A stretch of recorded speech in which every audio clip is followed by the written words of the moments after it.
Moabot sa kaping 30 million pesos nga kantidad sa illegal nga droga ang gipang sunog sa Philippine Drug Enforcement Agency kun PDEA BARM.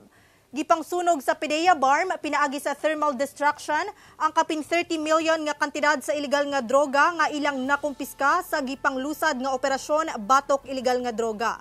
Nahimo sab kini pinaagi sa gipagawas nga order gikan sa korte nga sunugon na ang maong mga ebidensya. Gipahigayon ang thermal destruction sa pasilidad sa Simway Sultan Kudarat, Maguindanao del Norte.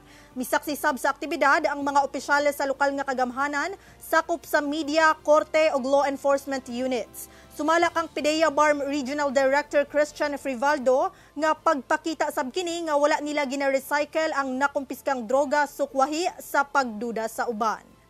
Based sa mga court orders na marireceive namin for the destruction, mas maparami pa namin yung made-destruct na illegal drugs.